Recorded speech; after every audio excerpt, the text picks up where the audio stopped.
Épisode 4. Les associations de déportés de la Shoah et le parcours d'André Berthier. André Berthier est l'exemple caladois de déportés de la Shoah pris en charge par la FNDIRP.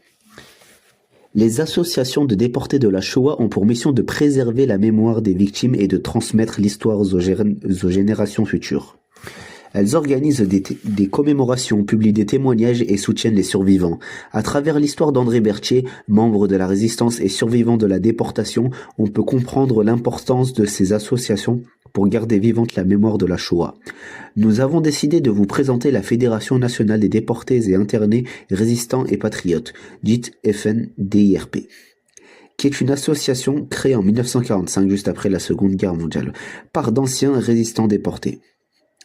Elle est directement liée à la résistance, dont elle prolonge les valeurs liberté, solidarité, mémoire, tout en étant officiellement indépendante des partis politiques. Aujourd'hui, son rôle principal est de transmettre la mémoire de la déportation et de défendre les valeurs issues de la résistance. Désormais, nous allons voir le parcours d'André Berthier. André Berthier est né en 1921 pendant l'occupation allemande. Il rejoint la résistance en septembre 1943. Il est arrêté pour diffusion de nouvelles propagées par la radio anglaise et pour avoir aidé des prisonniers de guerre à s'évader. Ces actes montrent qu'il a choisi d'agir contre l'occupant. Après son arrestation, il est emprisonné à Lyon, notamment à Montluc, utilisé par la Gestapo. Le 30 janvier 1944, il est déporté vers le camp de concentration de Dachau, en Allemagne, où il reçoit le matricule 60 922. À partir de ce moment, son identité devient un numéro, symbole de la déshumanisation dans les camps. Dachau est un camp où les conditions de vie sont extrêmement dures.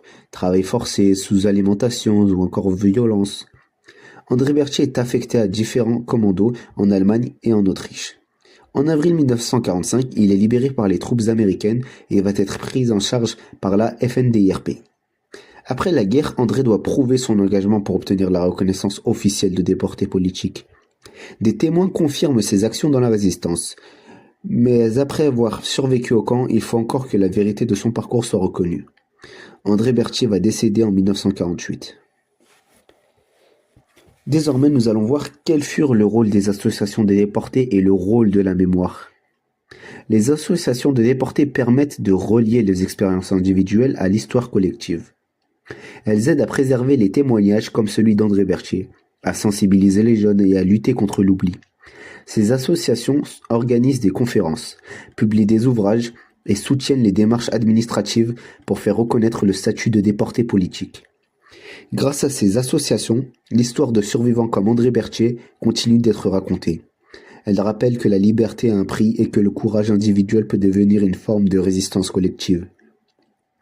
Il existe un document énumérant ce que lui fournit l'association où l'on a pu découvrir qu'il a reçu un complet, 2 vestes, 2 pantalons, une paire de sandales ou encore un colis de Noël.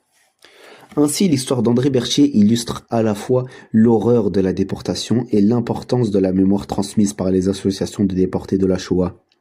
Sans elles, le témoignage des survivants risquerait de disparaître.